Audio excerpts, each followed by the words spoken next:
Welcome to the smoke pit. It's Friday night, come and take a load off. Come sit in the smoke pit, it's time for us to show off. It's been a long week, come relaxing, get some laughs in, and let's talk about these brackets. And while we at it, tell me whose man's is this? Cause I got questions, I'm hoping you can answer it.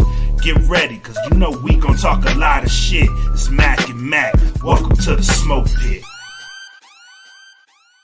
What is up, ladies and gentlemen, on this fine, mighty fine Friday? What is up, people? It's that time of the week again. I am your homie Mac, aka your boy. And I am bred like a king, made us Kelvin Cayley. Welcome back to the smoke pit. New beginnings this week. We got a lot to cover, man. We got a pretty good show lined up for y'all tonight. But, you know, new beginnings. This week started afresh, anew. We in a new era here in America. So, welcome back to the smoke pit. You in a new era, but you about to get the same treatment.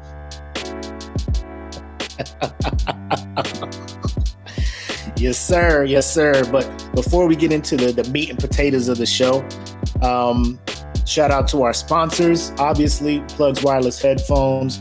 You can go check them out at www.gettheplugs.com. Audio Swim. Go to audioswim.com where you can upload your tracks and get them distributed on all the major streaming services out there for $5 a track. So check them out. Then, of course, Premier Element UAE, www.premierelement.com. That is where you want to go for all your branding, management, representation, all of that. Go check them out. They'll hook you up, all right? So shout out to the sponsors we got there. Then we also have the Patreon.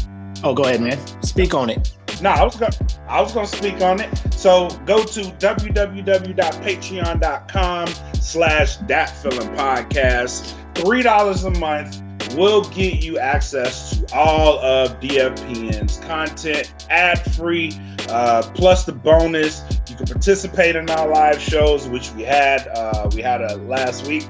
We had a good talk last week. So go to patreon.com, subscribe, $3, and join in on the fun. We actually doing a lot more in there now. So go in there, come hang out with us, see behind the curtains, get some news that you may not get on the outsides. So come party with us over at the Patreon, www.patreon.com/thatfeelingpodcast. Yes, sir. And then also another perk you get becoming a Patreon member, you get a discount code to our merch, which you see there. It's available on Teespring, so go to teespring.com, search That Feeling Podcast, or you can type out that exact Capacha code thing down there. It's a weird link to get there, but easiest way to do it, teespring.com, search That Feeling Podcast. Our store should come up. And just a heads up for all our Pitmasters out there, the Pitmaster line is now live. The 3 different designs that we voted for last week or a couple weeks back are now live and available for purchase. We have not forgotten for the 20 some odd people who voted for the winning design, the design that won. We're going to put all your names in a randomizer. Somebody will get a free shirt out of that. We haven't forgot about y'all. We remember what we told y'all. So we good on that. But also my man Black has released or has made available to the public his ringside collection for Wrestling With My Thought, a new design he has coming out. So that is now public, along with breaking down the classics and all the other shows we got on the DFPN network. So check that out when you get a chance. Side note, all the money that has gone to there that we made from that, we were able to help one of our own, Mr. Mark Sox, secure a feature for his upcoming album, and hopefully that will help accelerate him where he needs to go. But like I said, man, like, you guys are supporting us. We're using that money to support other people, and we're still putting money into getting you guys good stuff, giveaways, and things like that. So it's the circle of life. You know what I'm saying? Circle. All right, I'll stop. Nobody tuned in for that.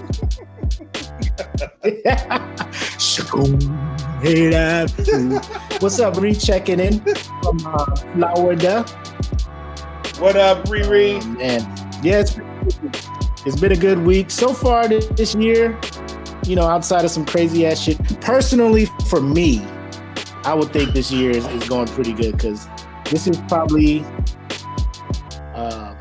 the most focused I have been on trying to become healthier, not only mentally, physically, spiritually, and all that stuff. Trying to be the complete me I can be. You know what I'm saying? Because 2020 set me on my ass, and I'm just like, I gotta bounce back hard from the shit that was 2020. You know what I'm saying? So speaking of that, the shake back, this is where me and Black will give you an insight on how our week of healthy decisions and healthy living is going. I'll let you go first, Max, since I've been talking for a minute. All right, so I'll start off with today. I'm on day 14 vegan. So far, so good. You know, the cravings have gone away, and like I don't really focus on wanting like meat and stuff. So that's good. That's a plus. My anger has subsided a little bit. It's not gone, but I still get angry, but just not snappy. I'm not snappy. I'm cool. I'm all right. I'm good. But today in particular is where I felt like God himself wanted to test my patience. So I go back to work. Today's my first day back to work. So I go to work. Work's okay. It's okay. I was there for the shenanigans. I wanted to see the new pictures on the walls, and I wanted to pay attention to what was going on. I went in there for the buffoonery, really. I went in there to I went to work. I got off of work, and Con calls me. Con is like, "Are you coming home?" I was like, "Yeah." And she was like, "Can you stop by Popeyes?" And I was like, "Oh dear Jesus, why out of all places do you want me to go to Popeyes? I don't even like to go to Popeyes regularly." But I knew as soon as I walked in there and I smelled it, I was like, "Don't do it. Don't you do it. Hold strong. Stay steadfast. You is strong. You better not. You is healthy. You better not. Yeah. You is strong. You is strong. You is healthy." Bruh. So and then I had to drive home in the car by myself with this, and I was just like, man. So I just walked in the house with the sad face and put the shit on the table and walked away, because I couldn't look at him eat it, bro, because I knew I would have broke. The drive, when you're coming back to the house with food and the food is sitting in the passenger seat like it's your date or some shit, and you just be looking at it. Man. That's probably the toughest thing, bro. That's probably the toughest thing, man. Cause like if I pick up McDonald's and I'm bringing it home, somebody's fries are gone.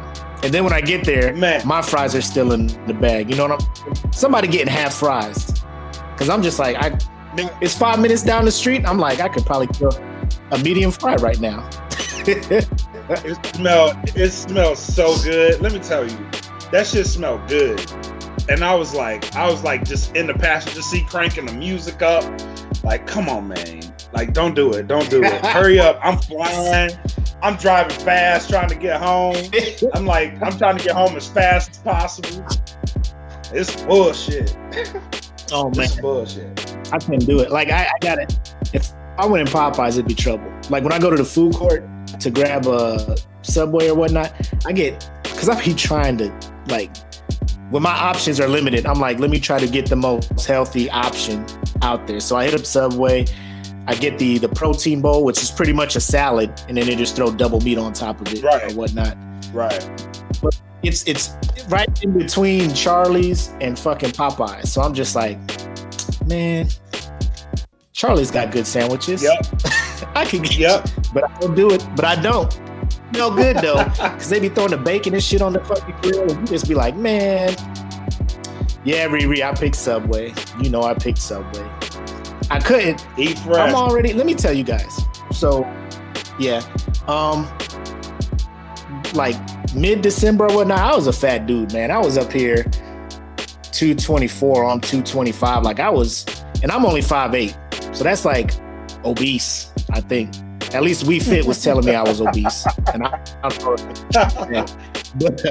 damn, dog, what you doing? Have you ever fucked with We Fit? Yeah, I did. Because like you got the We whole Fit told me I was a fat ass too.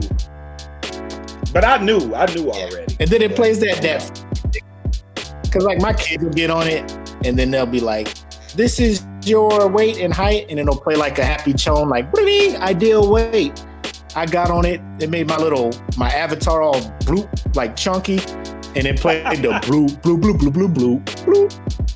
I was like, you motherfucker. I will throw this whole you fat. Well, ain't nobody getting on this game now. You fat shaming me. I paid $60 for this. Well, you didn't tell me I'm fat. People do this all right. Like when kids hear that music, they be like, "Oh, the funny character is showing up." Oh, the stupid one is showing up. That's the music we play when Theodore from the Chipmunks is coming in the building. You know what I'm saying? Oh, it's that one. But I weigh myself every Monday. Every Monday. And Monday I was down to 214.5. So that's probably about 10 pounds down. It's not. It's and you start seeing it too, like your clothes start fitting. I just do it to just track or whatnot. Because I used to step on it like every morning now, because every morning, you know, you wake up, your body's like the lightest it's gonna be. You be like, "Bow, right? Look at it, and I'm killing it." So I spaced it out to every week, and every week, you know, I just want to see some progress. I don't want to see big 2-pound jumps or anything like that, but as long as every Monday it is tracking down, I know I'm doing something right. Yeah, but yeah, that's where I'm at now. That's what keeps you going, really. This, yeah. And like I said, man, like I have clothes that used to fit that don't fit. I didn't throw them away. And the clothes that I do wear, I feel them fitting different, but you know, it's not where I want to be. It's not the end game. So I'm still on it though. It's tough because the rest of the family ain't fat, so they can still eat whatever the fuck they want. And then I'm out here like, I'll just make a salad, you know. Right, ain't that the shit? Like the rest of them, like, what the fuck is y'all doing to not gain weight? I want that in my life. Well, I mean, I got 2 teenagers who got like the crazy metabolism. Because my son, he's 18, he eats everything. Like when he's at work, he gets on his break, he eats double Whopper meals from the Burger Street. Gains no weight, bro. No weight at all. Comes home, eats some other stuff, like eats ice cream. I'm like, I don't know. I don't get it. I mean, I get it scientifically. I look at the ice cream and I got 5 pounds I gotta lose. Like, that shit crazy. Last night, bro, I broke down. My wife came home with Danishes from Sam's Club, and these joints is, bro, glistening, buttery. Yeah. She was like, I'm sitting here trying to look up nutrition facts. Sam's Club don't be putting that shit. They don't make that shit publicly available, and I hate when stores and restaurants do that. They tell you shit, and you be like, nutrition facts. You want to order them? I'll be like, no, nutrition facts. They're available at the Sam's Club. y'all can't even tell me calories. Like, I'll just be like, it's good. This shit good, man. Just eat it. Yeah, man, just eat this shit. Quit asking questions you don't want the answers. That's pretty much what you have to tell me. You don't need to know. You know it's good. You deserve it. Yeah, that's it. That's all you need to know. That shit good. Put it in your mouth. You be all right. You work out, right? I do, Right, but right. I mean, oh man. So let's get on with the show. I didn't even get around to making a little transition video for this this segment, but y'all seen it before. It's called What You Watching, where me and Black, back and forth, talk about some of the shows that have come out. And last week, WandaVision premiered on Disney Plus, 2 episodes. Yep. Probably the first 10 minutes of the first episode, I'm sitting here like, the fuck is this?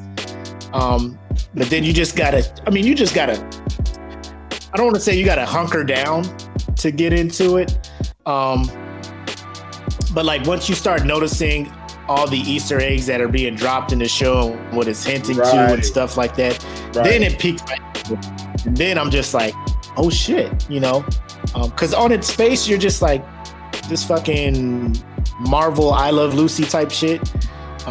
Which a lot of people were getting mad about in the group because it was getting mixed reviews. Yeah. I know you watched a couple. What was your initial reaction when you clicked play and you watched that whole first episode? So it wasn't like when I watched it, I had already knew what to expect because people were already bashing it in the group. So I was like, okay, this is gonna be different. Yeah. So I went in and initially I was surprised at how much I liked it. I was like, this is different, but I kind of like it. It was, the whole theme of it is different. And then, like once the first episode ended, I was like, oh, so I have a theory that I'll push that Wanda got captured, and that's all in her mind. Like somebody's messing with her mind, and the way she's coping with it is seeing vision. She's picturing vision, and that's all the things that they're going through. But she's actually captured, and she's being tortured, and somebody's trying to figure out who's doing it to her. You know what I mean? Like, and there's so many Easter eggs in it that I don't want to go too far because I think I might spoil it. But from what I know, is going to happen, I know that they're introducing SWORD, which is the sister agency to SHIELD.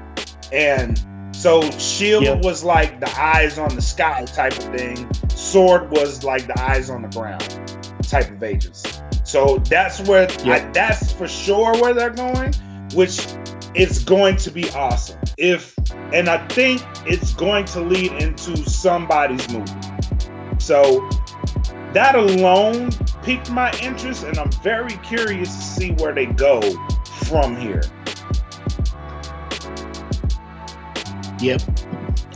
Lauren jumped in. She was like, it's quickly becoming one of her favorite Marvel pieces so far. And I would agree. If they continue going down the track that you were talking about, if they continue to start leading and giving hints like this is what's happening, and if it ties, because everything on the internet and everything I've been reading saying it's supposed to tie into the second Doctor Strange movie, and if it leads beautifully into that, like it might be up there. Awesome. Yeah, buddy. Yeah, it might be up there, Lawrence. I might be there with you. You know what I'm saying? But I agree. It like on face value, like it instantly took me back to my mom watching Nick at Night. Because after a certain time of night, we couldn't pick TV channels anymore. Like everything kid stuff was off. There was no Cartoon Network and shit like that where cartoons was 24 hours. We didn't have YouTube and shit. It was just like TV, and then cable was just like, bro, it's 7:00, no more kids shit. Nick at Night. You know? So we just watching that, the Dick Van Dyke Show, Donna Reed, Leave It to Beaver, all this other shit, black and white. So that's what it took me back to. I'm just like, I remember shows like this. I remember this feeling. But then you're seeing, because I mean, I get it, it's hard because last time you saw Wanda, she was about to tear Thanos in half on the battlefield, right? Right. Now she in here trying to be a housewife and cook for her and do. silly shit like Bewitched. You know, you're just like, damn it, Wanda. You know, but I think in that second episode, and I don't want to give away too. When she's at that one place and you start hearing that one agent calling her name over the radio, like, why are they doing this to you? Where you at? Type stuff. Right. So like, I thought this thing, like maybe this is a whole, you know, mental or another universe that she subliminally put herself into mentally, and people are trying to reach her to bring her back to reality or something like that. You know? So, but yeah, that sword Easter egg, and then if you don't understand all this stuff, like it's easy, because there were a couple that I didn't get at first. I just Googled WandaVision Easter eggs, and then it explains the whole thing. And then you're just like, oh shit! I knew as soon as I saw that helicopter, I was like, oh, it's definitely got real, and it leads me to believe. Oh, and then, so when they did that commercial for the watch too, the Strucker watch, that was an Easter egg. That was a really big Easter egg. I like the ads though. I do like the ads. The Stark toaster, just sitting there for a minute, the toast, and then the Stugger. And I see what they're doing here, so I'm not mad at it. Man. I haven't watched the episode today. No, me neither. I'll check it out. But this might be lit, man. Like Disney Plus is coming up, bro. They about to release all these Star Wars joints too. Mm-hmm. Disney Plus about to be it. Yes, sir. So it's mixed reviews, and I mean it may not be for everybody, but I think even if I did not enjoy the show, I would probably watch it anyway if it is supposed to be a lead up to a movie that I know I'm finna watch. You know what I'm saying? Like I know I'm gonna watch the second Doctor Strange movie, and if I can have some information about the movie before going, I'm not missing shit. I will tough it out, you know, just like I did Iron Fist on Netflix because I knew Defenders was about to happen, and I was like, I want to know all the backstory. Turns out I didn't even have to finish watching Iron Fist because they was just going. Nope, Iron Fist is so bad, man. Iron Fist was so bad. God damn, it was a chore watching that one. Speaking of horrible Netflix products, we have Anthony Mackie starring in Outside the Wire.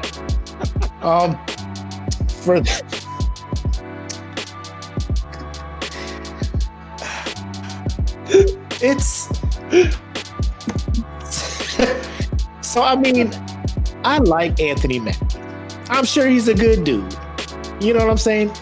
I liked him in Adjustment Bureau. I liked him as, it's hard for me to think of what I liked him in. every part he has, I feel like y'all couldn't find anybody better. Like, are y'all trying to make him, you know, the next man up?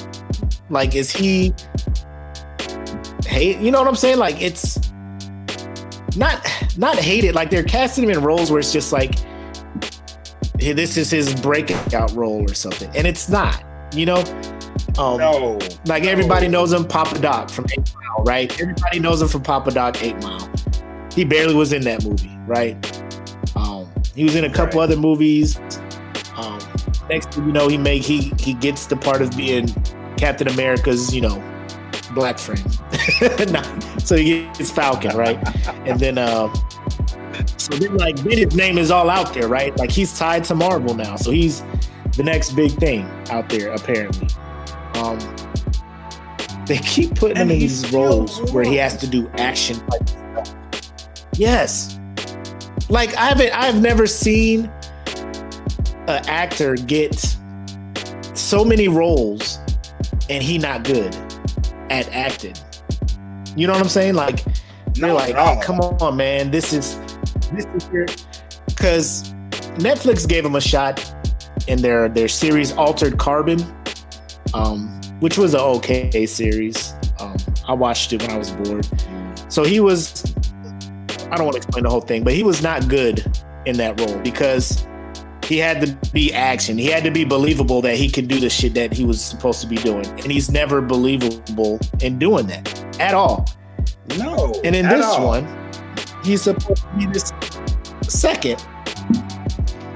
They do too much military stuff in this movie. And as somebody who has deployed, worked with other branches of the military and kind of know how shit's supposed to go, it's one of them things where, like, not only am I mad at it because of subpar acting, I'm mad at it because they're all over the fucking place with how the military works.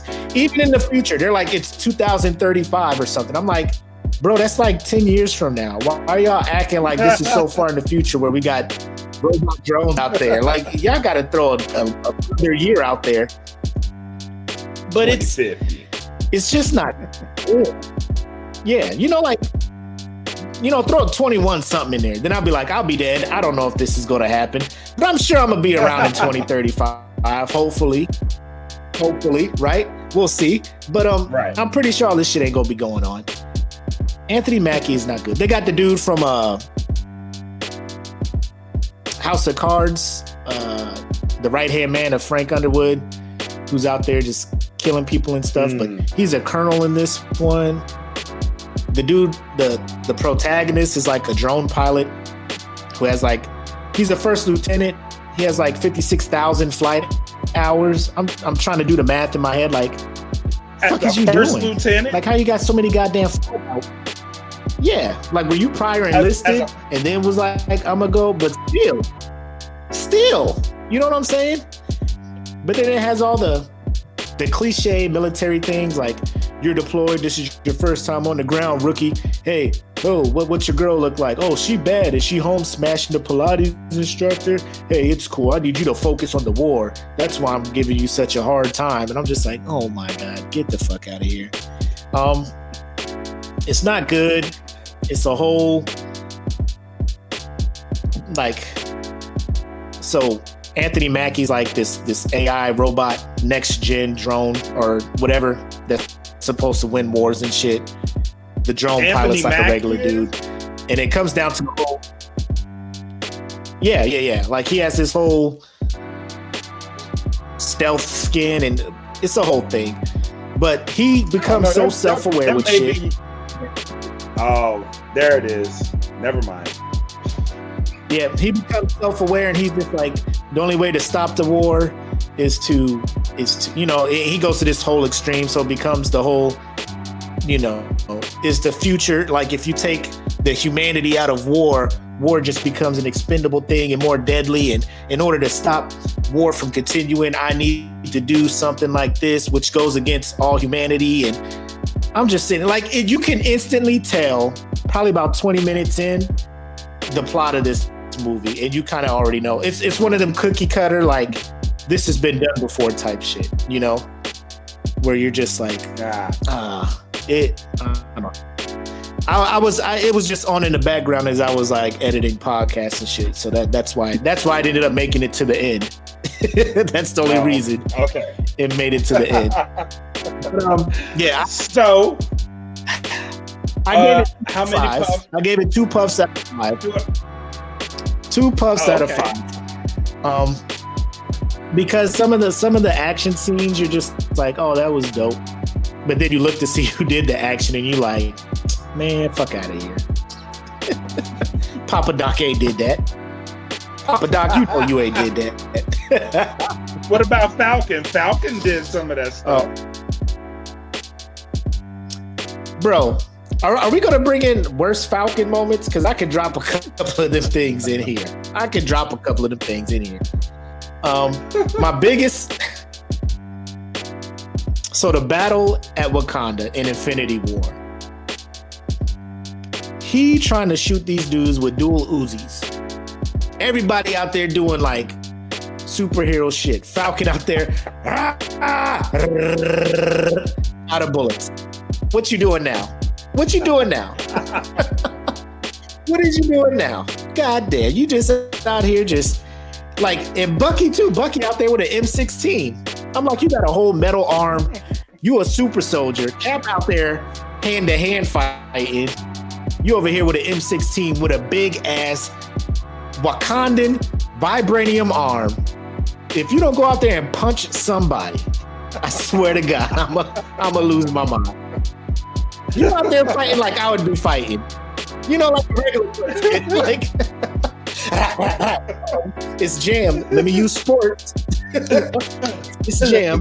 Let me get out there. He out there a whole Wakandan arm, vibranium, super serum, tested, super soldier. The other super soldier without the Wakandan arm out there doing work with T'Challa. You in the back of his pocket shooting guns. And Falcon flying around with Uzis. Uzis! He ain't got no lasers. Like, you cool with Stark, bro. He ain't hook you up with some shit. Nah, they don't like him like that. So even he lost to Eminem, man. He can't get none of that shit. War Machine got all the missiles and bullets. War Machine was out there dropping napalm and shit. I'm like, that's the shit you do. Falcon out there. Ha! Pum. Little drummer boy shit. Oh shit. But Anthony Mackie cannot play a tough dude, man. I don't know what role he needs to be playing. I don't think I don't know if they trying to make the next dude behind Chadwick. It ain't. They better fucking. You know what I'm saying?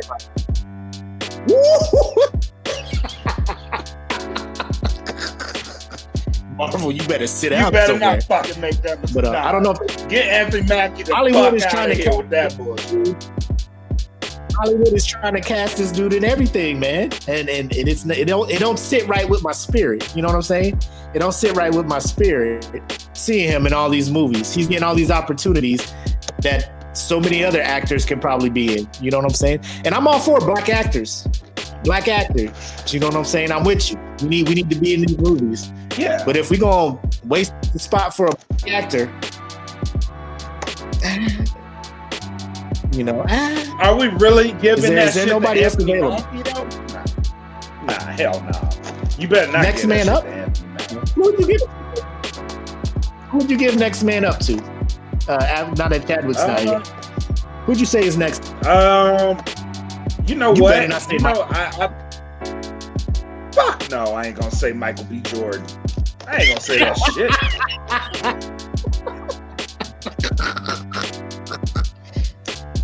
You had me worried. You had me worried. Hell no. Hell no. Nah, I think not right now, but the next man up, to me, would probably be Isaiah Washington. I mean, not Isaiah Washington. Denzel Washington's son. Is his name Isaiah? I think it is. That's you don't who I like would say is his old name. buddy Lakeith Stanford? Is that his name? No. Like we played ATL. Nah, you don't like him either. Yeah, people are trying to drop his name too. I don't know. I'm sure there's some better actors out there. But you also copped a viewing of a exclusive movie, and it was exclusive to Amazon, The One Night in Miami. So tell me about that. So One Night in Miami follows the story. This is a real story of the night Muhammad Ali won the world championship for the first time, beating Sonny Liston. And the main players in this movie are Sam Cooke, Jim Brown, Muhammad Ali, and Malcolm X. Now, the story follows the immediate aftermath of the fight. So the aftermath of the fight, those four meet up and they go to a hotel room in which some of the greatest dialogue in movies, and it makes you wonder if it actually happened that way in real life. But they met in Malcolm X's room in Miami, and they had a talk. That's all. There's no plot. There's no secrecy. If you're in it for the action, don't watch the movie. But if you are a fan of history, particularly Black history, this is the movie for you. I love this movie. the talks that were had in this movie could apply to today in Black America. It was awesome to see. And not that Malcolm X was always the right one in the conversation either, because there were things that they were pointing out to Malcolm X that it made him, it put him in a negative light on screen. So out of all of it, because I am such a history fan and because I am such a Black history fan, I would highly recommend this movie. It was refreshing. It was different. It was different. It was cool. It was something that we all need to hear. No matter your color, race, creed, whatever. It is a movie that we all need to hear, that we all need to see. But it helps if you know the history behind everything and how everything transpired. And it also gave me the need to want to see a Sam Cooke biopic. We need one, because his life was tragic, his death was tragic, and just something chronicling everything that he went through to get to where he was, and then life end the way it ended for him. Because it's suspicious circumstances around his death, but this movie did a very good job capturing one of the biggest moments of his career and life. So it was a really good movie to watch. Yeah, it's on my watch list, most definitely. I just wanted to be able to not have anything going on and to be able to sit and actually pay attention to it, because like you said, and a lot of reviews said, it's like dialogue, like four kind of, you can almost say possibly Mount Rushmore type individuals when it comes to Black, you know what I'm saying, of Black culture, you know? Yeah. And then it's debatable. You can probably take one off, put another dude back on there, but like I said, it's debatable. Like, not nobody's gonna be like, that is wrong, you know, like no, those four I think one of the absolute coldest lines in this movie was from Sam Cooke. Sam Cooke said, he was like, I see them over there and everybody's fighting for a slice of the pie. I don't want no slice of the pie. I want the damn recipe. I was like, oh, that's cold as fuck. I'm using that. Ooh. I'm using that. I want to make my own pie. God damn it. Right. So it's not. It's not. I like that. That is cold, man. Yeah, I gotta check that out. I gotta check that out. So, last time you gave reviews, you gave one movie 2 puffs and another movie half a puff. Like an inhale, not an exhale. So is this going to be the first time? Because from what you've been saying, are we going to see somebody get more than 3 puffs on this show? Oh yeah. This is 4 puffs. I'm gonna give it 4 puffs. Woo! Ladies and gentlemen, I'm gonna give it 4 puffs. There you have it. History has been made.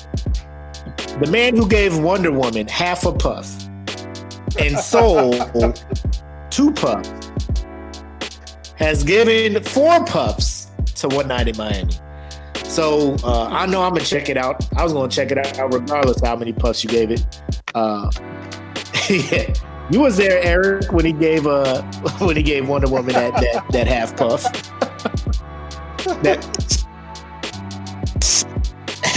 You gonna exhale? Nah, the smoke just dissipated in my lungs. Yeah.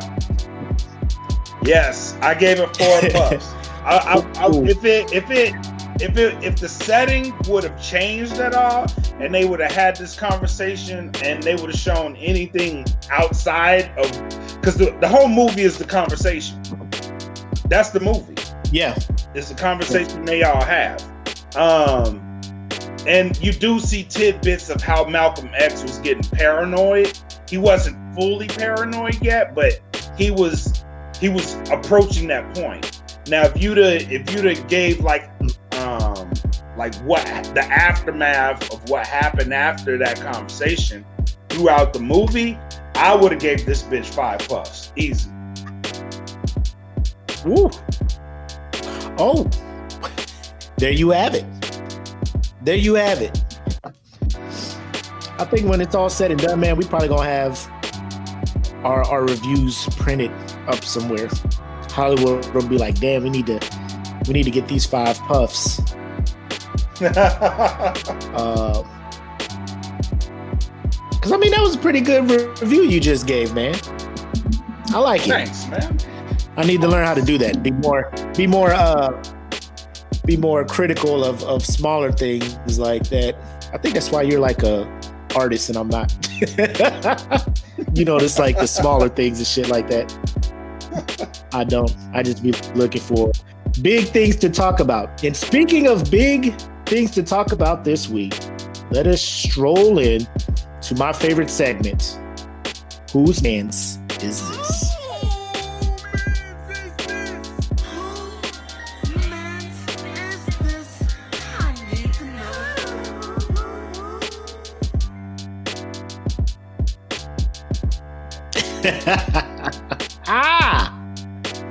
That gets me every time.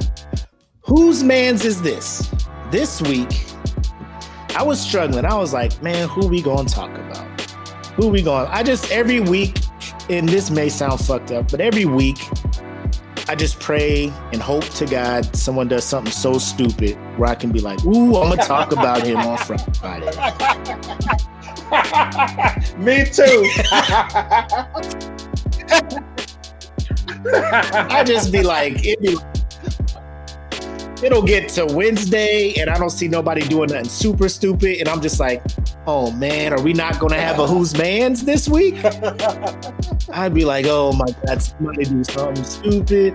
And then of course, you know, I'm following Twitter. I'm following all these things like somebody posts something stupid. And sure enough, man, it just falls into my lap sometimes.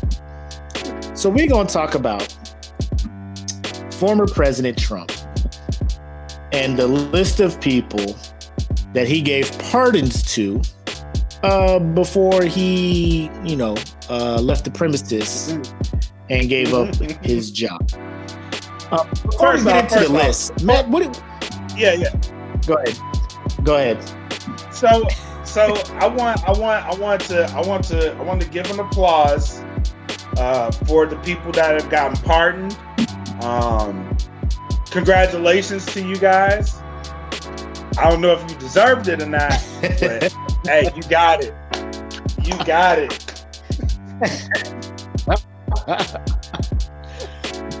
So I was going to ask you, like, how do you feel overall about this whole pardons thing? Like, one person having the power to just override what a judge and jury has declared lawfully and rightfully just punishments for people to just be like, he's out. What do you think about that? Do you think it's like it's something that shouldn't be there? If you would have asked me this before this presidency, I probably would have had no problem with it. But this presidency has pardoned some of the craziest pardons I have ever seen. And you know why it was happening. You knew why it was happening. It was because they was cool with him. Like I want to take y'all back. If you will, to 2012, right? Actually, let's go back to 2016. Let's go to 2016, right? Right before President Obama left office. And you know what the biggest issue people had with him was? The fact that he pardoned Chelsea Manning. People hated that. Yeah. You know what I mean? They absolutely hated that he pardoned Chelsea Manning. They destroyed that man for pardoning Chelsea Manning because they felt like Chelsea Manning was a traitor to the country, and rightfully so. That's cool. Traitor. That's cool. Yeah, that's fine. Let's go back 2 days ago. Actually, 3 days ago. Let's go back to Tuesday. Boy, when I saw that Donald Trump had pardoned not only Lil Wayne, he pardoned Lil Wayne. That enough should have had people going haywire. No. He pardoned Kodak fucking Black. Now, even the black community was like, what? Because I know I was looking at my phone like, yes. What? He did what? He pardoned who? Kodak Black? How in the blue hell does Kodak Black get a pardon? How, people? And you know the best part about it? It was no one is bashing him for it.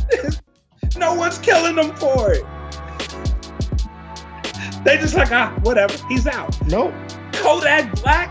Bro, Kodak. Say this with a straight face. Donald Trump pardoned Kodak fucking Black. He pardoned him. He is out of jail. He is at home. Now, to his family, they may have loved that. But dog, Kodak fucking Black? Are you shitting me? Kodak fucking Black is at home right now. For no reason. None.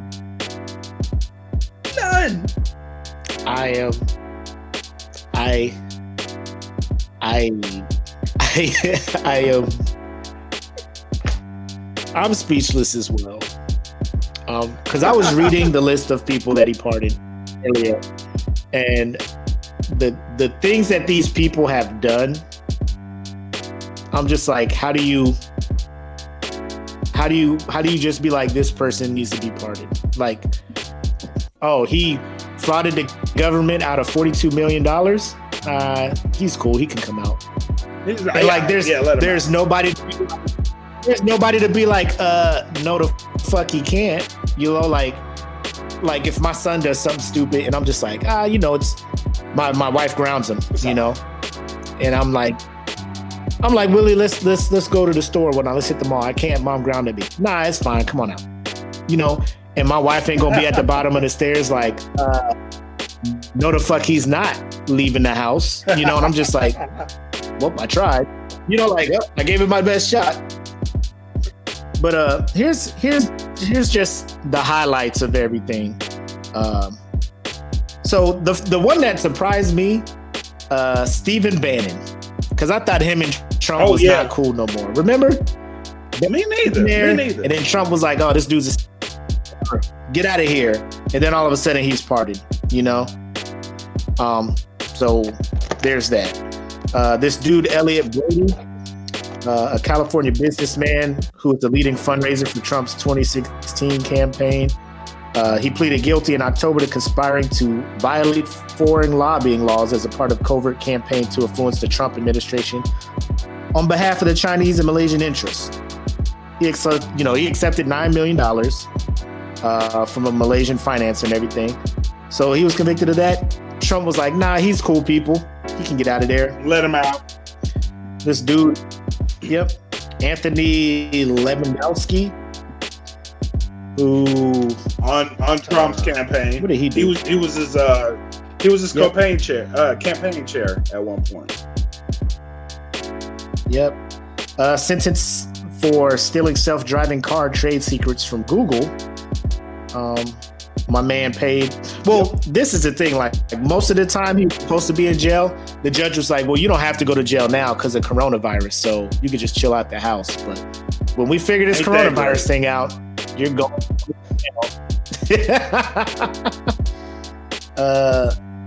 We got Kwame Kilpatrick, Robert Hayes, Rick Renzi, Randall Cunningham. But let's get into the meat and potatoes. Lil Wayne. Wiggins. He did that to stop Bannon from taking the deal. And you know what? I can see that. There has to be some reason he let Bannon out. Like, you don't have beef with a motherfucker like that and then be like, you can, we cool now. He was probably like, all right, Trump, when I get out of here, though, I'm telling everything. Trump was like, what? Hey, whoa. Calm down. Hold up. Maybe we got off on the wrong foot. Yeah. Hold up. I mean, wow. Bro, you be taking shit to the next level all the time, Steve. I thought we was playing. You trying to get serious, man. Here. I'm telling. Here, you could be first player. You remember that shit when you be playing with your brother? I want to play. I want to be first player. I'm going to tell. Here, be first player. Fine. Damn. I'll be second. All the damn time. But Lil Wayne pleaded guilty to having illegally carried a gold-plated .45 caliber Glock handgun and ammunition as a felon while traveling on a private jet. Because of previous gun convictions, he can face up to 10 years in prison. He received the full pardon. How do you feel about that pardon? About Lil Wayne? I don't feel any different than I did about. I felt the way about Kodak, because I was like, "There's no way he should be at home. There's no way." My thing with Wayne, and this is what pardons in general. Like, I feel that we have already done enough to expose facts that there are people in prison now who are in there, who are innocent, fully innocent of shit. Right. That should be at home. And it sucks that people like, I mean, it doesn't suck, but it's sad that people like Kim Kardashian is out there fighting for these people.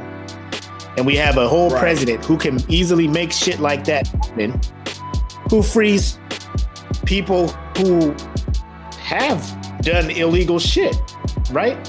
Like Lil Wayne, you know, like I felt some kind of way. I'm just like, so Lil Wayne gets a pardon, but there's probably some high school kid who is in jail now because some girl said he raped her, and his whole college career and all that other stuff. And we've seen it happen. Like, there's actual cases of this happening. Is all ruined, his future, all. And Lil Wayne, who has the world at his feet, keeps doing stupid shit to put himself in a position to have it taken away.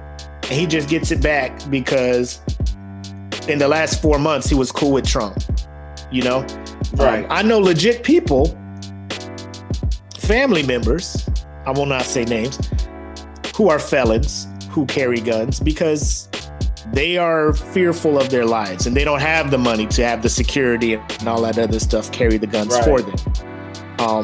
They get caught, they get hemmed up, they go into jail, and ain't nobody gonna be like, well, you know, here's a part and don't let it happen again. Protecting yourself, yeah. That's the part.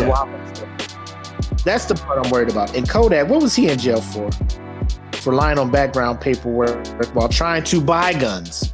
So this dude wasn't allowed to buy guns, and he tried to lie on paperwork in order to buy guns.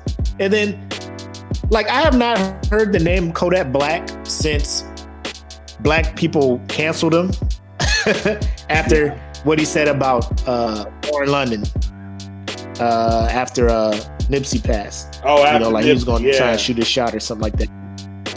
Yeah, and then black people are just like, you're done. You know, like, nobody's fucking with you no more. Yeah. So, Joanna Gaines, she says, the partners were like a seam. He wanted it to seem like that was a look what I can do moment for his finale. Like, he was just like, I don't know if you think that people, like black people, be like, oh shit, he pardoned Tunchi. You know, let's go out there and rock the vote for Trump. Like, it's done. It's done at that point. Nah, hell no. Like when I saw that, it just made more sense to me. It made more sense to me why Wayne was with him all the time. I was like, oh, Wayne was out here playing chess. He ain't trying to go to jail. Yeah. That's exactly what I said. I'm just out here. What you out here cooning for, Wayne? Like, what is this man done to make you be like, yeah, this my dude, you know? Because I mean, if he explained it, if he sat down and he was like, will his financial plans and his economic, things line up for me, benefit me, my money and all that stuff? Like, I mean, I'll listen to that, but like, I don't think he's explained anything like why this is my dude, unless he's like just a Republican and he just votes Republican because, I don't know, like Lil Wayne is like a Rubik's Cube. Like he could be solved. I don't know. But I've never solved the Rubik's Cube. They just look boring. And people who solve them, I call them nerds. So it's just like, it's like, we can figure out Lil Wayne, but do you really want to? Don't you have better things to do? Yes. Right. Okay. Right. He'll just be a Rubik's Cube. He'll just continue being on Earth at the Rubik's Cube. You know what I'm saying? The guy who raps the song for Skip and Shannon's sports talk show. That's how I look at him now. But it just bothers me that there's somebody who has the power to get legit innocent people out and give them their lives back and clean their records and be like, this never happened, Yeah, but he's really, giving it to people who legit really do that, though. Yeah, they should. They should. I agree. They should. Definitely. I don't feel like presidents should be pardoning. Like if they don't pardon, and it's like it just blows my mind. Federal courts, appointed judges, people who are well versed in the law have sentenced these people based on evidence they have committed crimes. And a dude who knows nothing about that can just be like, go ahead, let my boy out. Let him out too. Yeah, let him out. Get out of jail free card. Get out of jail free card. And then you can't, get these guys back because of double jeopardy. You know what you're saying? You can't re-sentence these people. Like, they out. And that's the part that fucked with me. Like, normally, other presidents, I'm sure, have pardoned just as bad people, but this Wayne and Kodak one, I was just like, That's what I was saying about. That's what I was saying about the Chelsea Manning. The Chelsea Manning situation, like, pissed a lot of people off because they felt like Chelsea Manning was a traitor. You know what I mean? And Obama caught fair enough. He caught flack for it. That criticism was wholeheartedly fair, right? If Chelsea Manning was really out here giving away secrets to the country, of course, yes, that criticism is fair. But bruh, Kodak fucking Black. You tell me Kodak Black and Chelsea Manning are the same situation? No, Kodak Black, he deserved to go to jail. he was doing all kinds of stupid shit. He deserved to go to jail. Wayne too. You know you done already went to jail before. You know you ain't supposed to be on a plane with a loaded 45. Why on God's green fucking earth are you on a plane with a loaded 45, Lil Wayne? Why? As a felon. Everybody know you're a felon. Get your little gremlin ass the fuck off the plane and don't fly nowhere. If you gotta get on the bitch with a 45, you ugly motherfucker. Why? Why are you getting on the plane with a loaded gun? That's just stupid. It's stupid. Yeah. So yeah, you deserve to go to jail. Knowing that I wouldn't have pardoned your ass. Knowing that you you knew better. Your lawyer. You fucking knew better. The first time, I'm sure your lawyer was just like, Wayne, all right now, how about we try not to break any more laws? Okay, I try. However Wayne talks. I don't know how he talks in real life. I said, oh, wow.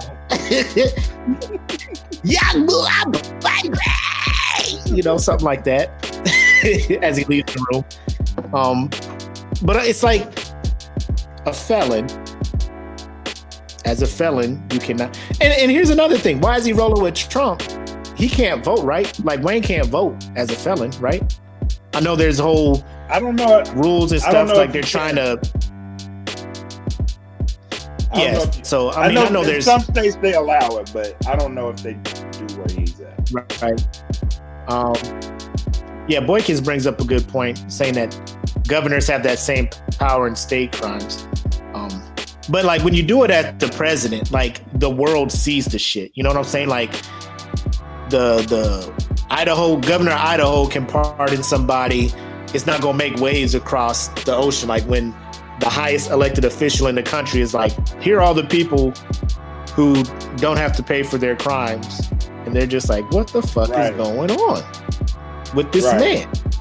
He just, you know, and I wasn't with the Chelsea Manning thing either, because like when I actually read up on what she did, I was like, oh, like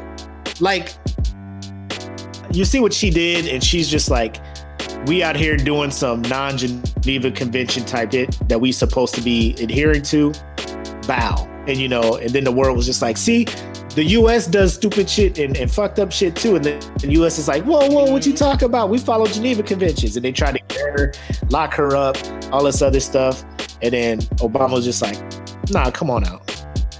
You know, in one hand, I'm just like, cool, expose us for how shitty we are. But on the other hand, I'm just like, she was just out here just throwing classified shit out there. You know, putting fellow men and women in arms in danger, you know, but presidents do what they do, you know what I'm saying? But yeah, I think this probably would have gotten no play or no highlights. I do applaud the fact that either he came to his senses or somebody just told him straight up, you can't give yourself a future pardon, and you can't pardon your kids unless they've done a crime. Have your kids done crimes? No. Well, they don't get no pardons. You just can't give them a get out of jail free card to use whenever they want, which is what he was debating on trying to do. And if he would have pulled that off, I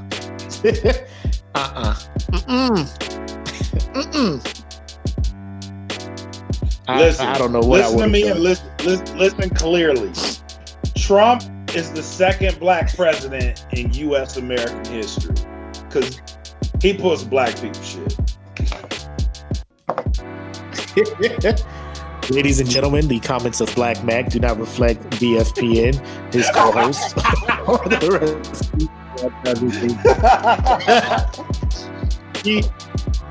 I would say he has pulled some black-ish type moves.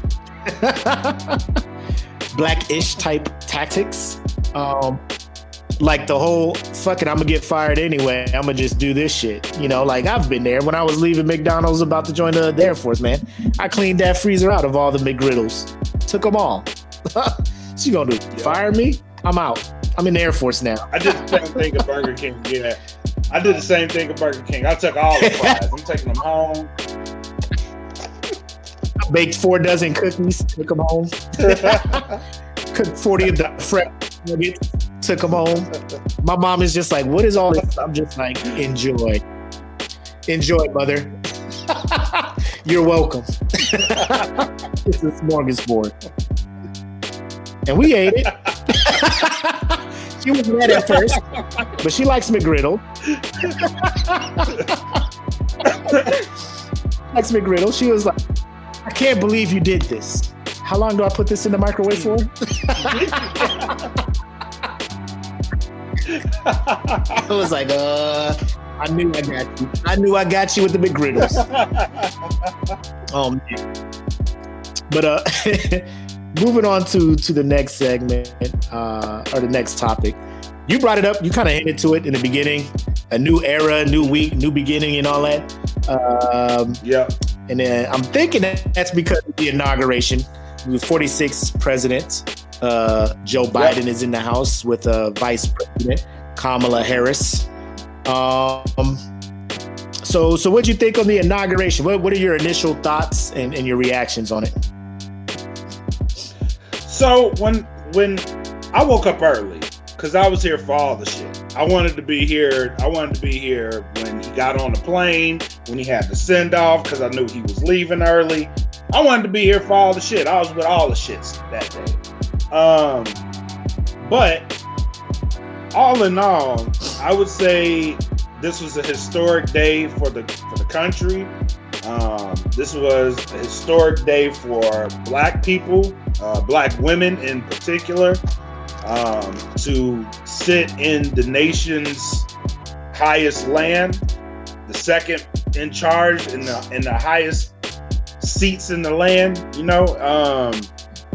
and I watched that with my daughter because I wanted her to see that moment. I really did.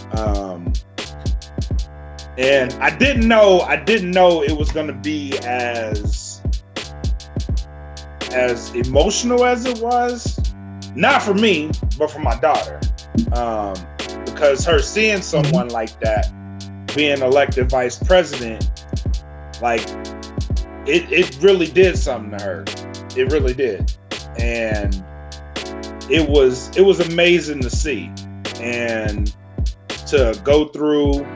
And yes, the ladies killed it with the looks. Michelle Obama walked out there on the cover of Vibe magazine, looking like a plate of extra crispy. She was out there killing it. You know what I mean? Killing it. My man, walked out there and said, straight of thought. Yeah. Look at like a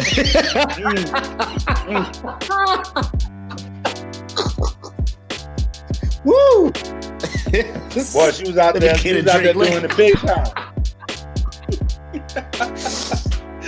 She was doing the big time. She was doing the big time. So much so that George Bush just got up and went over there. He was like, sit right here, Laura. Let me go say hey real quick. You know what I'm talking about?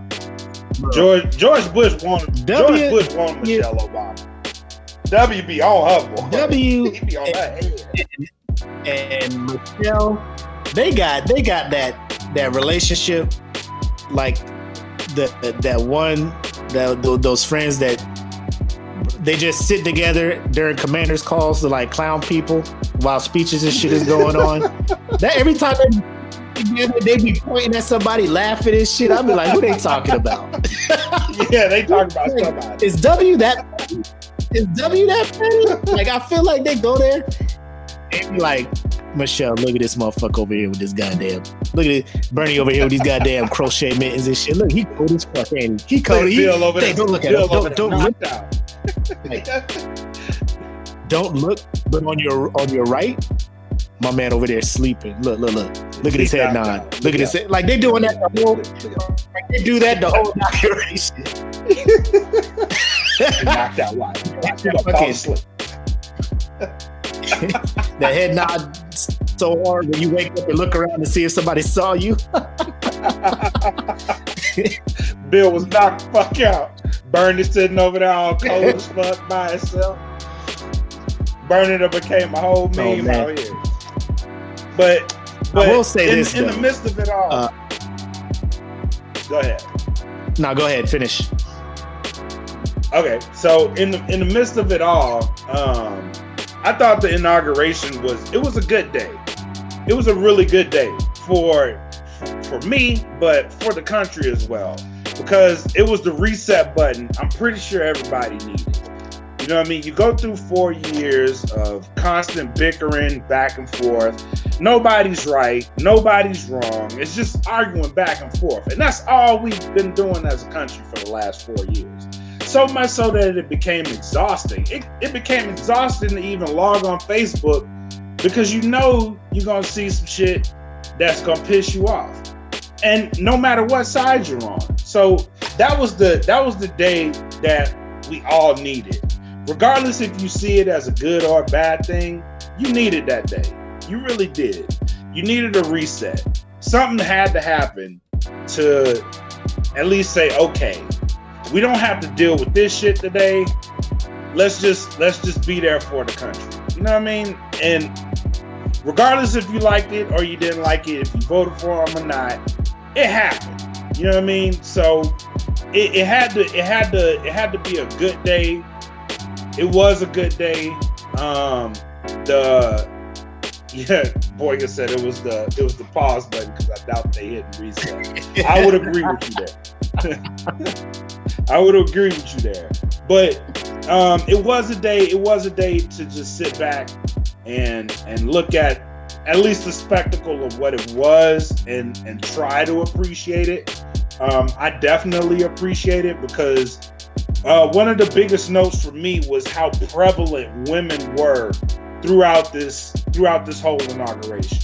Right, so you had Sonia Sotomayor swearing in Kamala Harris, two of the first of their positions, the first Latina Supreme Court justice, the first African American, Asian American vice president being sworn in, Lady Gaga without a meat suit on, doing her rendition of the Star Spangled Banner. J-Lo speaking in Spanish, showing diversity in that aspect. And then you had the powerful poem from Amanda Gorman, just came out there and laced everybody with her poetry. One of the most powerful poems that I think has been written. She gave me in a long time. She gave me Maya vibe. Yes. 100%. Like, protect this woman because she is going to she's going to capture and record things in this country in a way that needs to be presented to future generations, just like Maya did, just like, you know, everybody before her. She is going to protect Amanda Gorman at all costs, ladies and gentlemen. I swear, if something happened to her, we gonna riot. We gonna riot. That lady, she is there. She is there, and she broke it out. Now, what I didn't know was on because she did an interview on Anderson Cooper that later that night, and I didn't know that. I think she said Joe Biden chose her, and it was because of a speech impediment that she has, and she got over the speech impediment, and it was a line in the poem that she did that came from Hamilton, and she put that in there because her speech impediment, the way she got comfortable, because one of the hardest letters that she has trouble pronunciating, is the letter R, and she got over that by watching Hamilton and remembering the song Aaron Burr. And I thought that was crazy in itself, that she got over that by watching that, and then it inspired her enough to speak at that level. And then the added pressure, she finished the poem on January the 6th, the day that the Capitol building got raided, and she finished that poem that night, and that's why the poem sounds like it did. And it was a very, very powerful poem. Very, very amazing person that she is. I do think that she is going to be someone very special in all of our lives. I agree, man. That poem was very well done. She's 22, so that's what gets me, to be able to see the world like that and to put it into words like she did was, man, it made my day. Like, I smiled seeing that moment. I smiled a lot of moments there and there. The biggest smile, and I tried to hold it back, was when former President Barack Obama and Michelle were coming down the stairs to be introduced. Oh, yeah.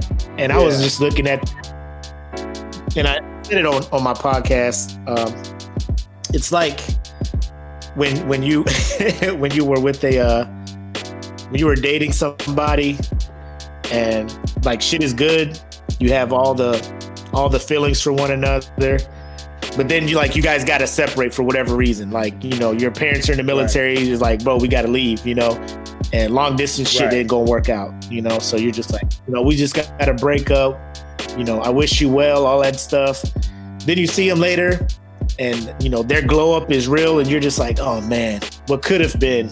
Yep. You know what? Yeah. What could have been? You just reminisce about the days and shit. They was coming down the stairs, like I was just like, I just missed that.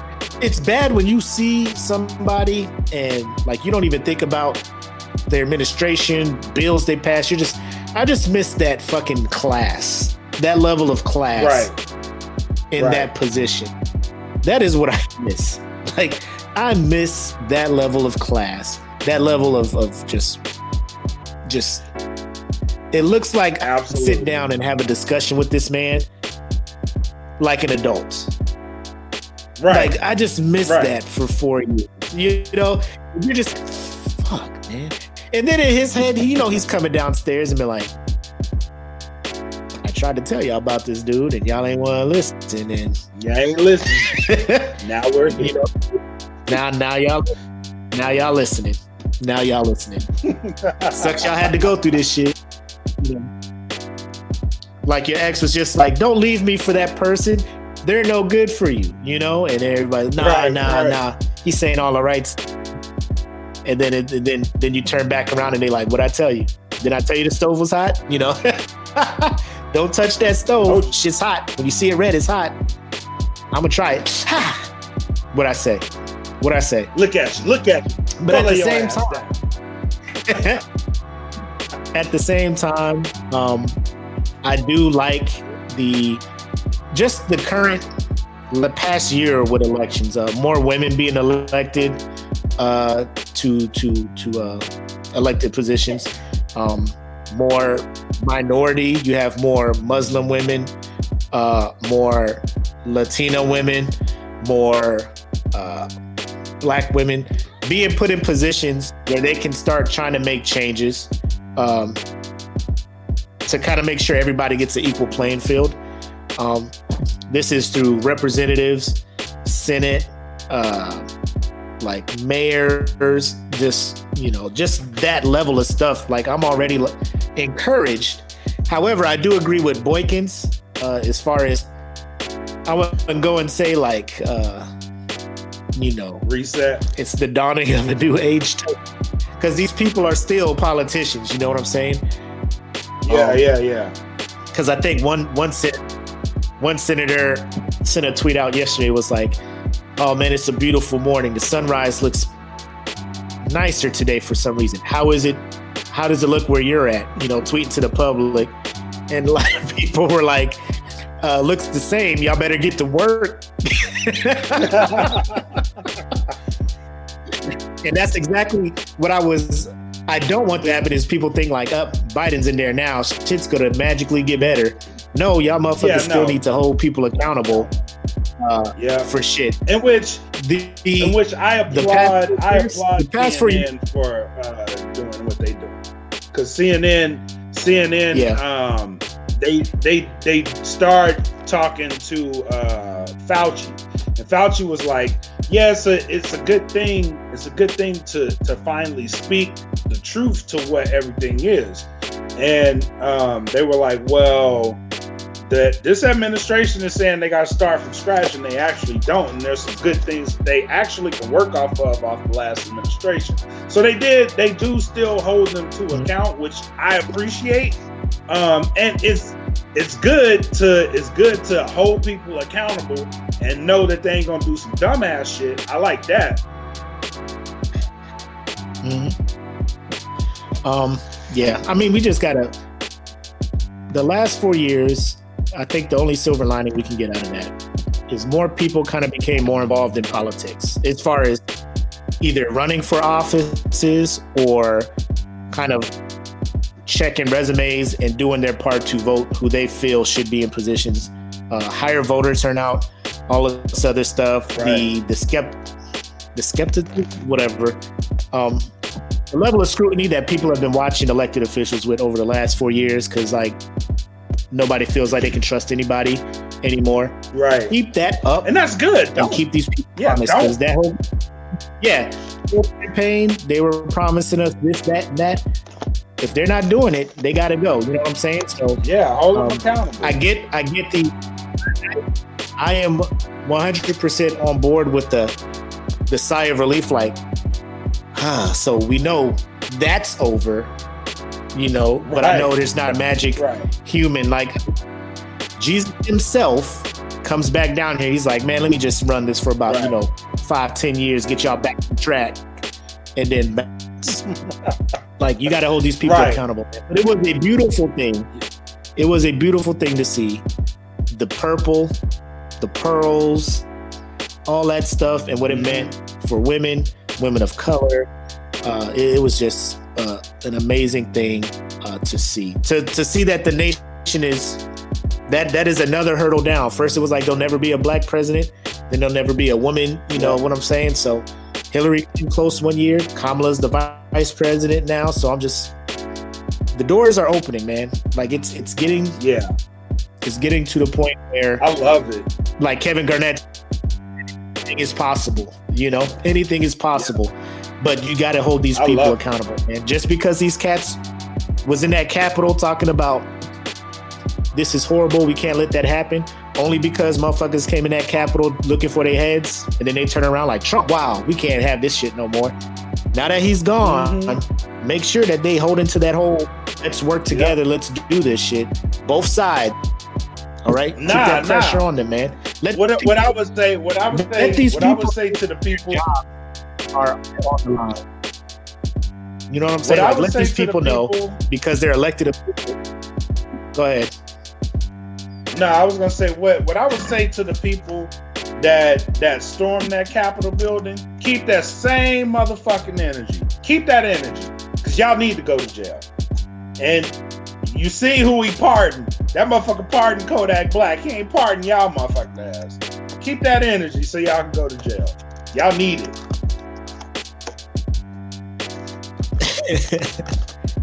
But all these dudes, women up in there making these rules and so-called speaking for you as your representative. If they're not speaking what you feel, remind these people that every 4 to 6 years, their jobs is on the line, right? Don't let them just do bullshit and then come around in your ear that 5th year when it's an election year, like, hey, I'm gonna do this. Hey, oh, you want those $2,000 checks? Hey, like, bitch, where the fuck was you at the last 6 years? I'm out here struggling. Now you in my ear trying to spit game. You know what I'm saying? For real. Hey, remember me? Remember we used to hang out? Remember that one thing we used to do? Remember that? Get out of here. Get all the way the fuck up out of here. You wasn't with me shooting in this the is gym. Here's another question. This is a more serious thing. We got a little bit of time, so that's why I bring it up. Go ahead. So, Joe Biden got sworn in on the 3rd Bible ever made in the history of the earth, right? Did you see that thing? Yes.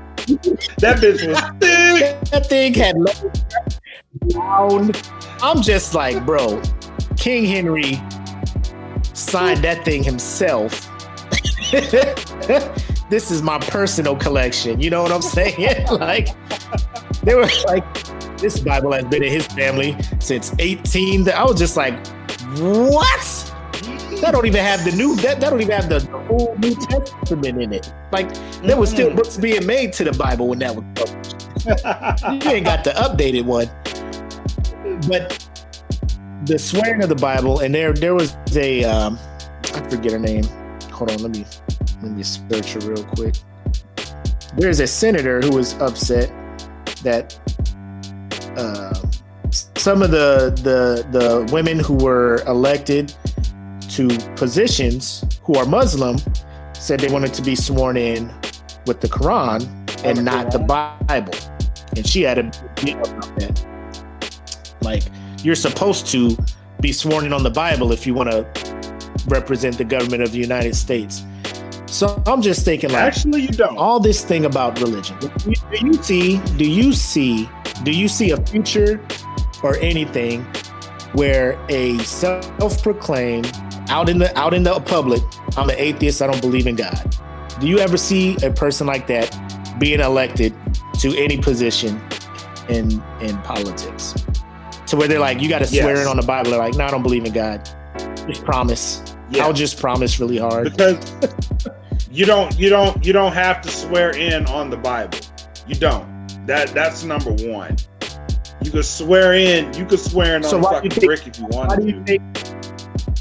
Why do you think people swear in on the Bible? Because it's their religion. It's that easy. That's their religion. I mean, do you think they do it? Like, here's my thing. And again, this is me growing up in church. Like, when you be like, I'm swearing in on the Bible, you're showing everybody, or you're putting the front out there like, I'm a Christian or whatever, right? Yeah. Swearing on the Bible means you believe in the teachings in the Bible, that you have good character, good all this stuff. And then you see half of the politicians out there doing this off the wall shit. So I think it's done to give standard, I don't want to say standard America, but some Americans who just look at it for face value, like, he's a Christian, he has good values. She's a Christian, she has good values. You know? Right. So if someone was to go up there, be like, instead of God bless the United States, just be like, thank you everybody, and let's try to be better humans. And they don't end a speech with God bless the United States, God bless troops, God this, God that. They just say straight fact things. Do you think that'll ever happen in America, where there's a politician up there saying things and it's not for the under God part of the you know what I'm saying? Like, I feel like religion is like a low-key requirement for people to have some kind of faith in you, to be like, this guy's good. I'll give him my vote. Because I think that is probably one of the things that'll be done. Somebody who's just like, I'm an atheist. I ain't swearing in on no Bible. I'ma just, Right. Because people just, I don't know, they just tie God to America for some reason. Right. It would be hard. It would be hard. Because, I mean, the Quran, it has some of the same be good to people teachings that the Bible has. But when somebody's just like, I want to swear in on the Quran, they just be like, nah, that's a book of war, and, ISIS and, Al-Qaeda and all that other shit. You know what I'm saying? Nope. Yeah, boy, because I see that. But he was going to the televangelists, and they were out there preaching for him and getting people on his side and stuff. So he knew he needed the religion, the church on his side and stuff. So he was playing that angle. I'm just saying, somebody well-known and in the public, I don't believe in God. That's a pretty topic. The church is going to be like, he's the Antichrist. You know what I'm saying? And this person, this man or woman, he can have the best plans laid out to fix shit. You know what I'm saying? Because they're just like, bro, this is just facts. Point. And churches will be like, do we want to be a country led by a person who thinks men came from cells in an ocean and evolved into what we are? His economic plan is pretty standard, but he doesn't believe that, a super being created man out of the earth. You know what I'm saying? Like, I think that would be one of the hardest things to happen. Yeah, it's a hard sell. That is a hard sell. Becoming president. I'll say this though. I'll say this. Like, I think, and I'll just say it. It's my opinions, but sometimes I know a couple of atheists that are better people than some of the church folk I know. So I won't say that you can never say never, but hey, it is what it is, Mike. It is what it is. Boy, if you ain't telling the goddamn truth. Boy, if you ain't on here telling the goddamn truth. Man, oh man. And bro, and I think that's because that was our biggest thing.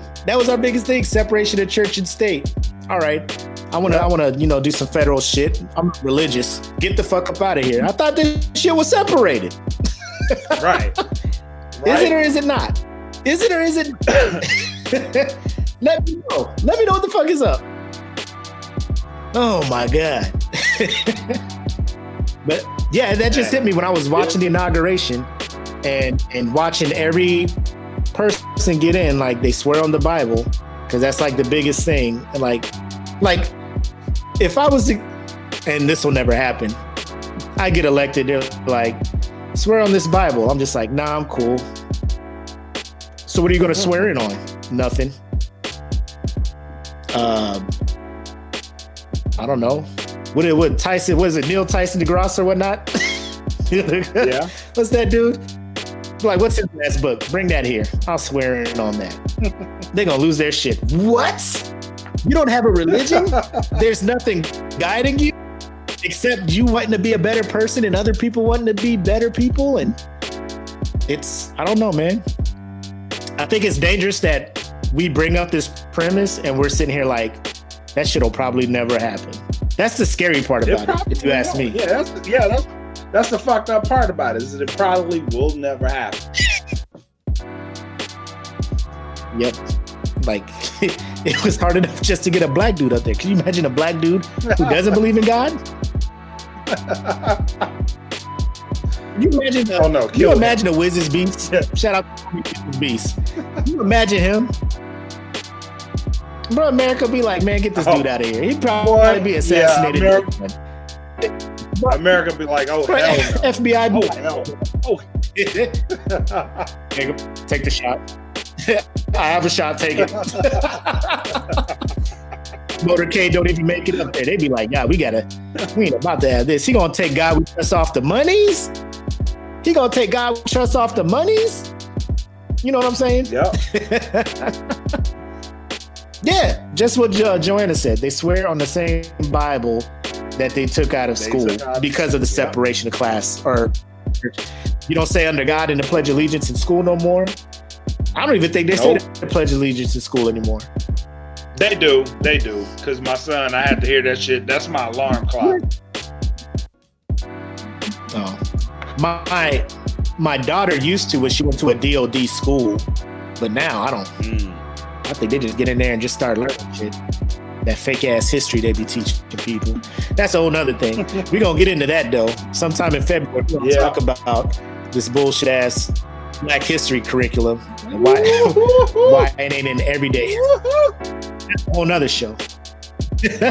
But you got anything else to add on this topic? I know we kind of went off the wall, but that was just a question I thought I'd pose to you to get your thoughts on it. Nah, it's just. But now we're winding. It's one of those things. Nah, go ahead. That's it. It's just one of those things. Go ahead. You got it. All right.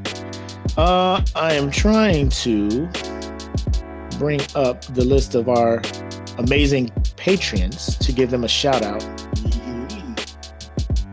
think I found the button for that. Y'all been doing some magnificent things with this Patreon. I gotta give it to y'all, man. People upping their prices, more people coming in. Yeah. So thank y'all for real. So we're definitely gonna do our best to make sure that it's worth paying them money. So you guys are contributing to it.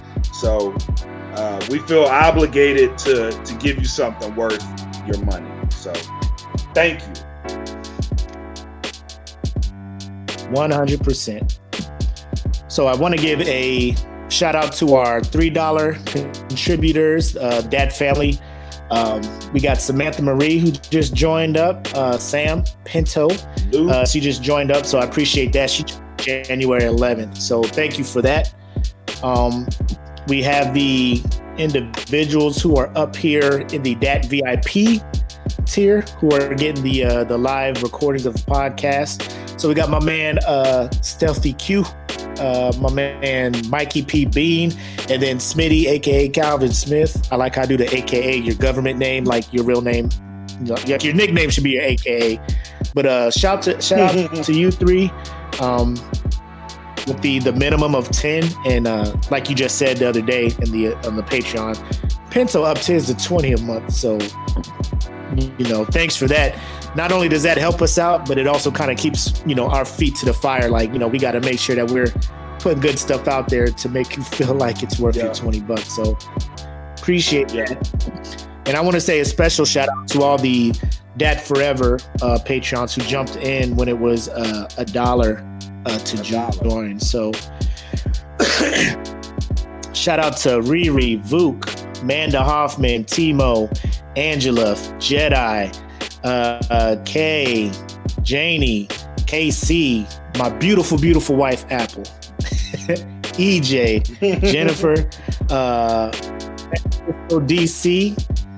So shout out to all of you guys. And then a special shout out to Lauren, who was in the chat. So shout out to you, Lauren. Thank you for upping your pledge to $5 a month. All right. So you're still in that Dad Forever category, but thank you so much. And shout out to Timo, who upped his to $5 a month too. Janie, who upped hers from $1 to $5. And then Jennifer Johnson, who upped hers from $1 to $5. Like every time we get that notification, somebody decides, hey, you know what? Here's a couple more bucks towards what you guys are trying to achieve.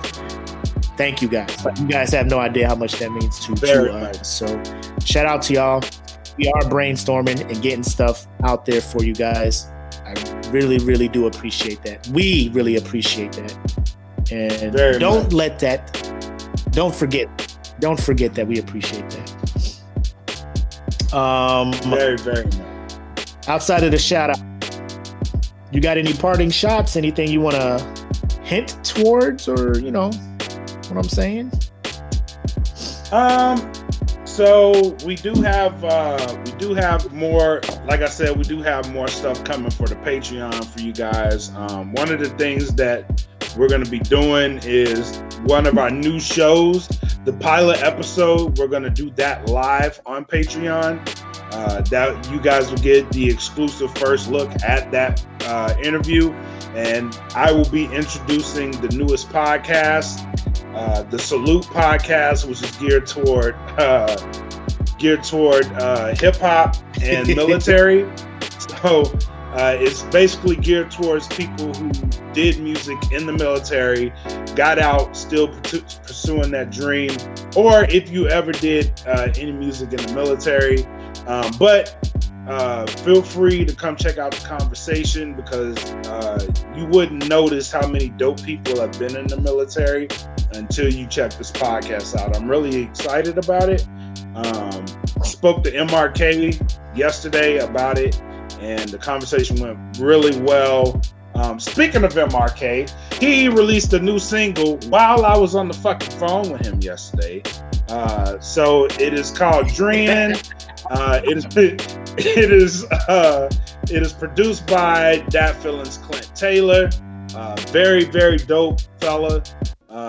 Go check it out. It will be out everywhere on tomorrow. So if you subscribe to the Dat Feeling Bandcamp, it's already there, plus the video. Both will be coming out tomorrow on all streaming platforms. So go check this song out. It is a very, very dope song.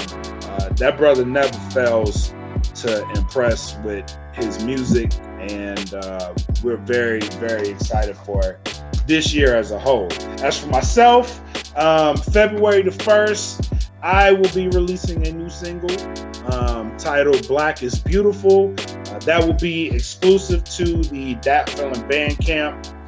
So go to bandcamp.datfeeling.com. Subscribe to Dat Feeling for as little as $3, just like our Patreon. It's $3. Subscribe to it. You will get all of Dat Feeling's music. The entire library is on their Bandcamp, and you will get my new single. So go subscribe. We got the Soul Powers album dropped already with E. Smitty, doing impressive numbers. So that feeling is working, man. It is working. It is working. On the podcast side, it's no different. We got the merch coming out. We already came out. So I have a new collection out. The Breaking Down the Classics is out. Everything out there. I went on there yesterday. I copied me a whole bunch of merch. So go support the team, man. We're trying to do big things, and your support makes this all possible. It really does. Y'all have no idea how much y'all actually help us just by going to get a shirt, subscribing to the Patreon, little things like that. You may not seem like you're doing a lot, but man, y'all helping us out way more than you'll ever know. And hopefully one day we could show you a fraction of what it did. You know what I mean? So thank you.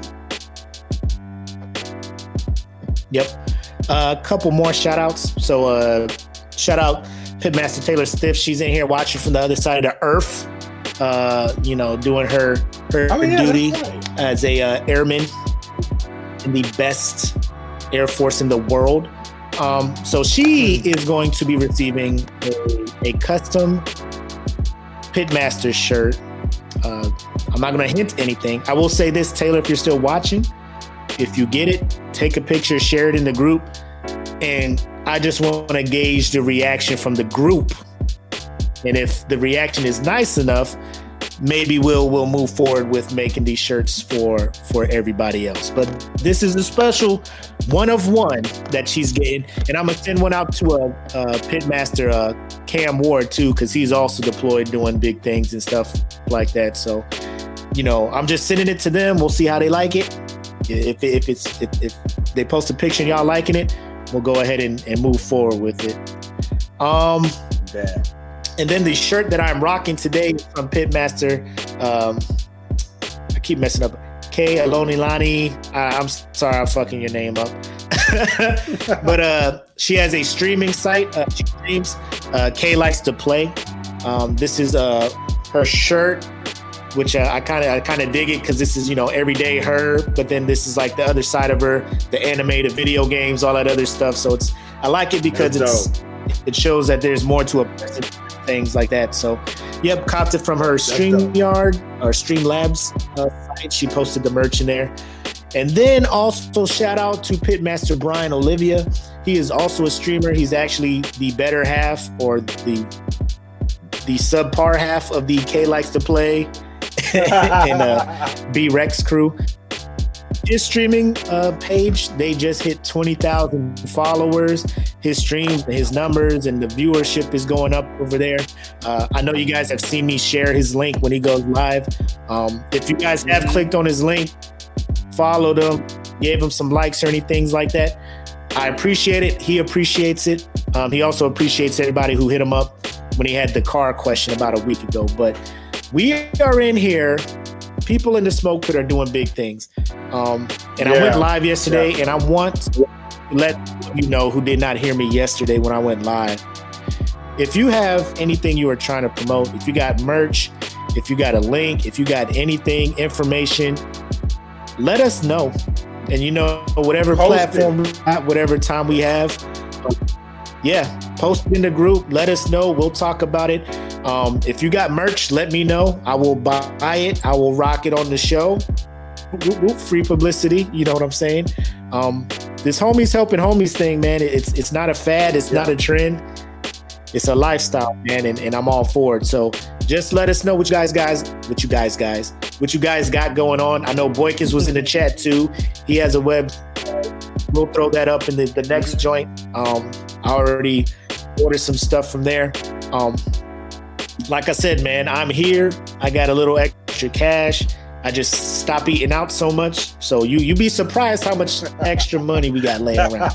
It's not a lot. In case Apple is watching, it's not a lot. I'm very, very fiscal with what I'm buying. It's for a good cause. I don't want y'all on here thinking I'm rich as fuck, because I'm not. But I will use what money that I would use for other things to support bigger businesses and stuff, to support you guys. I'd rather buy a shirt from a friend than a shirt from Target or a shirt from hot topic or whatever. You know what I'm saying? So that is where my mindset is at all 2021. All right.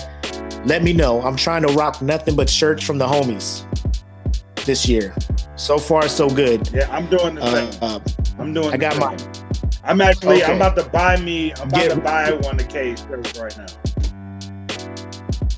Oh, you on there right now? You on there? I'm on there right now. I'm gonna buy. I'm gonna buy one. That's what's up. So yeah, just let us know, man. We are throwing money out there because y'all throwing money this way, man. It's the circle of life. You know, lions turn to the grass and the zebras eat the grass and the lions eat the zebras. It's the whole thing. I saw it in a movie once. With that being said, I got nothing else, man. You got any last things? Nah, man. Thank y'all for coming out back to the smoke pit once again, man. Thank y'all. Appreciate you. Yes. As always, I'm the homie Mac, aka your boy. And I am bred like a king. Matus Kelvin Kaylee. Thank you guys for tuning in to the Smoke Pit. See you guys again next week. Be safe. Have a wonderful weekend. Oh, and it's a Alohalani. That's how you say it. I was sitting there staring at it like Kayla. That is the name. But look her up. Her thing, she likes to play. I wasn't going to end this show saying her name so fucked up. I wasn't going to do it. It's a very beautiful name. I'm going to have to do it right. And then I probably still ain't say it right, but I just fuck it. I just gave it a college try. I love you, homie. Y'all take care, man. Peace. Peace. Welcome to the Smoke Pit. It's Friday night, come and take a load off. Come sit in the smoke pit. It's time for us to show off. It's been a long week, come relaxing, get some laughs in, and let's talk about these brackets. And while we at it, tell me whose man's is this? Cause I got questions, I'm hoping you can answer it. Get ready, cause you know we gon' talk a lot of shit. It's Mac and Mac, welcome to the Smoke Pit.